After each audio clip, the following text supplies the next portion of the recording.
Welcome, people of the World Wide Web. So it is the weekend, the sun is out, so yes, this is my movie review for Supergirl.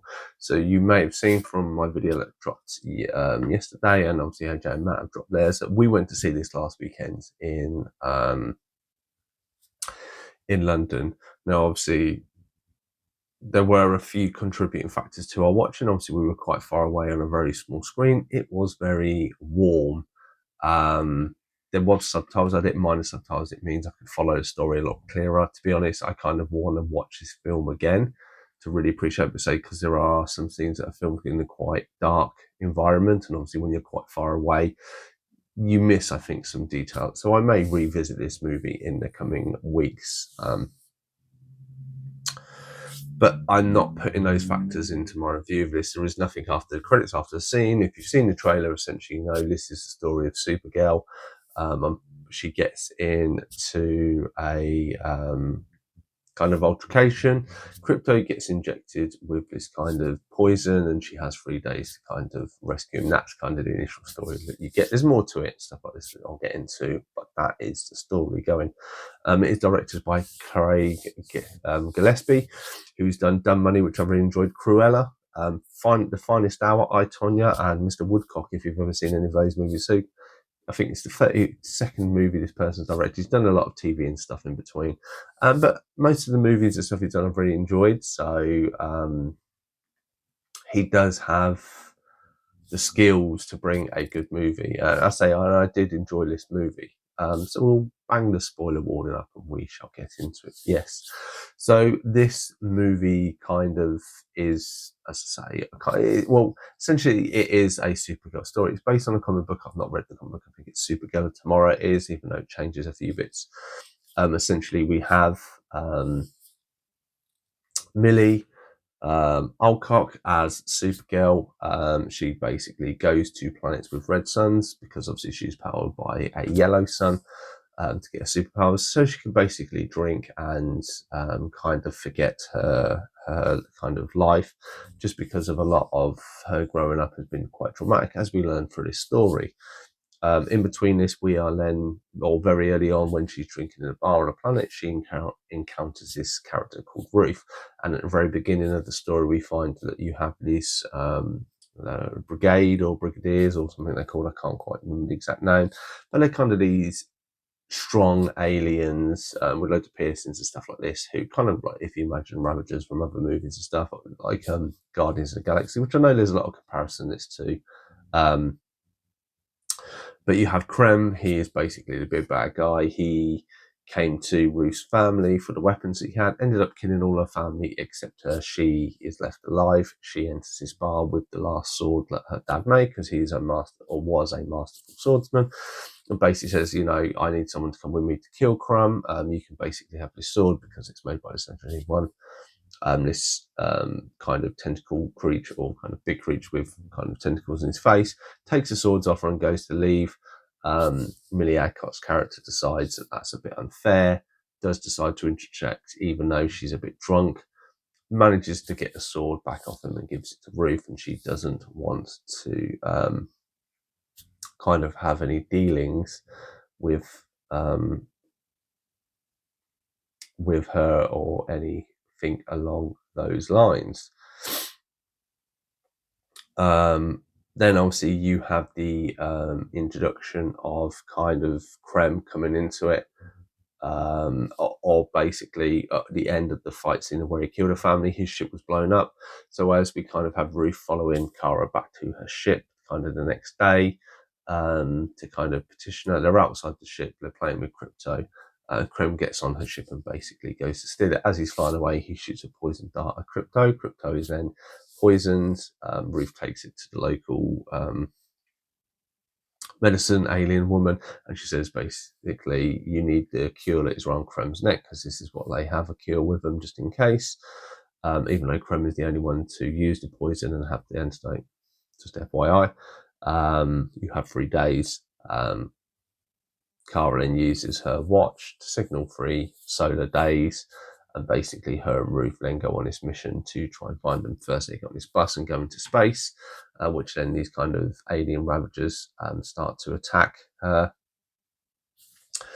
Conveniently, as she's on this boat and gets ejected out, she hits a yellow sun, powers up, and then basically destroys them. And then takes them, finds out from them that they're linked to this alien planet. They go to this alien planet. This is where they meet Lobo in a bar. There's a big kind of bust up where Supergirl's trying to find information. Nobody really wants to help her except these two owners. They take her back and then basically they drug Millie Acott, Supergirl, because basically they want their daughter back. Lucky enough, she manages to kind of use milk and that's in the fridge, which is from their local cat or something, to dispel some of it. Manages to free most of the women that they have, but unfortunately, Ruth is kidnapped along with Lobo, and they went to their home planet. Supergirl's, because they've still got Supergirl ships, got nowhere to get there. She manages to find like an alien gangster who was talking to Krem during it, or is linked to the people who were trying to get Krem, and basically gets on this ship and travels to the planet. Unbeknownst to her, when she gets to the planet, it orbits two suns. It orbits a green sun and a yellow sun. At the time she lands, it's a green sun, which is kryptonite, and basically very much injures her. Ruth manages to escape, drags Millie to safety. I keep calling Millie, but Supergirl. And then basically, because she's let Lobo out, hang on, have I got it? Yeah. And then she lets Lobo out, and then basically there is her trying to kind of fight off Krem, which isn't going to work because basically Krem overpowers her. The green moon goes that way. The yellow moon comes in. Supergirl gets her powers. Then they have the big fight. She defeats Krem. Ruth is about to kill him, and she says, "No, you don't want to kill him. This will stay with you." Blah blah, which is preaching the whole way through. As she walks away, Millie turns around and sort of stabs Krem, gets the antidote, saves Krypto. In between this that you see, there's sections off, you get to see also the story of Supergirl, how Superman was shot off into space earlier on.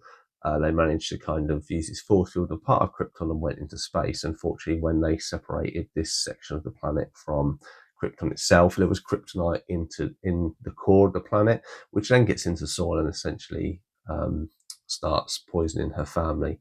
She is born 8 years after Clark goes into space. She is obviously born up with her mum very, very ill, and then her dad starting to be ill. When her mum passes, that's when she finds Krypto, and her dad basically manages to cobble together a device to a ship to send her away, because he knows that basically if she stays there, she will die. She reluctantly wants to go, and then is sent to Earth. And then when she lands, she meets Clark, and then Clark you have a few scenes of him trying to interact with her, and she doesn't speak English, and then kind of here come into terms with that she's on another planet and her family are probably dead and everything else. That's kind of a side story that goes in between, but because it's fragmented, that's why I thought it's a very low list. And so, what did I think of this movie overall? I like this movie. I think I give it a 6.6. As I say, I really want to revisit it. So the casting is a bit strange. Lobo's fan casting has always been, Jason Momoa, Lobo has always been fan casting, has been a good idea. I think it was good. I feel was played a little bit more like the comic book version, the animated TV version than the comic book version of him being more harder. To be honest, I think they did him well, because at the end of the day, he had a small role. I mean, this movie is 1 hour and 48 minutes for credits. So it's probably like 1 hour and 35 minutes, 1 hour and 40 minutes before you get to the credits. So it's not that long of a movie. He doesn't have a big role in it. I think that was good. Love Krypto, so I'm always going to love him in it. Here them having that role. David Krauts as Zor-El was I thought a very strange choice, but I thought it worked really well. I really enjoyed the connections of Krypton, and explaining that obviously part of Krypton was sent into space and how they've tried to protect it, and how unfortunately it releases Krypton and this is poisoning them. And I thought all that was actually done very, very clever. Matt made a point which kind of has stuck in my head, since he's really liked the language and stuff like that, and I thought that was good. That was, it's not something we've seen, that they have their own language. I've not seen the Krypton TV series, so I don't know if that has been done before. And it was really, I thought really good. Millie Acott, I thought did really really good job. To be honest, I was kind of indifferent to her when she was cast. It's kind of wait and see, because we've had very. I feel like she comes across as a teenage version, even though she's 23 in this film because it's her birthday. And David Cornsmith does pop up in a few little bits in this. That she is a rebellious girl. That the movie to me is very much a standalone movie, even though you don't need to have seen Superman. This is essentially a girl that was born, and her family have not been very well. You know, the planet that they're on, that they've managed to survive, is basically poisoning them, and she probably would have had to realise from a very young age that obviously her mum's dying and then her dad's dying and stuff like this, and she would probably die, and all her friends and everything that you don't get to see. That's the reality. You're in this world where unfortunately you will die, and you'll probably die, I don't know, 20, 30 years because of the radiation and stuff like this. It's not a good environment to be brought up to then have to leave all your family and everything you know, except for crypto, to go to another planet, and you are the only survivor. You kind of, I feel there was that survivor's guilt, and that's why she wants to go to these places, you know, to be so vulnerable at an age of you are going to die, to then be sent away and then be essentially a god. To try and comprehend that as a young person, even if, you know, whether you're an alien or not, I think is a very hard thing to do. The fact of all the pain and stuff like that, and why I quite like the fact she killed Krem, that she isn't the innocent girl that we know. I think in the comics she doesn't kill him, but I think there was that you know, that shows that because of her harsh upbringing and all the realities she had to face, there is that she is willing to do maybe a little bit more than what the other is. Just because of her upbringing, she isn't Superman. She hasn't been a baby and had this lovely, simple life on a farm and stuff like this. And this is good and this is bad. It's you were brought up in this world where we could have you, but unfortunately, everyone's going to die quite sooner because of just the circumstances we are in, and stuff. And I thought that was done, as I say, and I think that story from start to finish of just, it was her, even though the Superman was a little bit in there, we had Lobo, they weren't overpowering it. It was essentially her story. It didn't even really need to be linked to it. All it was is just here is his character, here's a few bits of the world. We start world building a little bit more, but this is the character and this is what she's been through. And by the end of it, she decides that actually she does want to do good, but she's still the same person she was at the beginning. She just realizes that actually doing good and trying to be a good person does help people around her.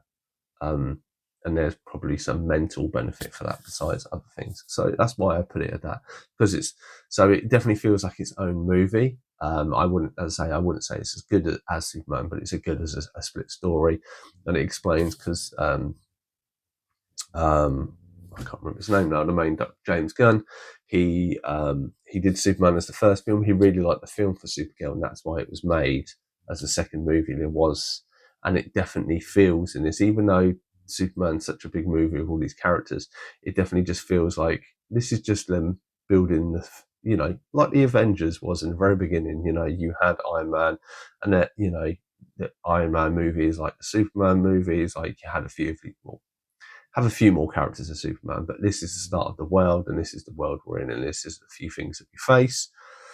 And then it's like the next film, I want to say maybe 4, kind of takes it mostly out of different environment, different characters, and you're just learning that this is 4, and this is kind of character development for them. And I thought that was absolutely great. A confusing one for me, and people have known. There's a mention at the very beginning, and I think they say that Supergirl is older than Superman, even though she wasn't born until 8 years after he was sent off. So in the comics and stuff, and you may remember that Kara is actually older than Superman. What happens is they're both sent off at very similar times, but she kind of gets stuck. I don't know if she gets stuck in, I can't remember if something happens to her and she kind of gets stuck in time and space and doesn't get there until like 20 years later. So Clark, being like a baby, like 2 or 3 maybe, ends up being in his 20s. When she arrives, she was a teenager and obviously 10 years older than him. But obviously 20 years have passed and she hasn't aged, and that's the age difference. She's older, but not.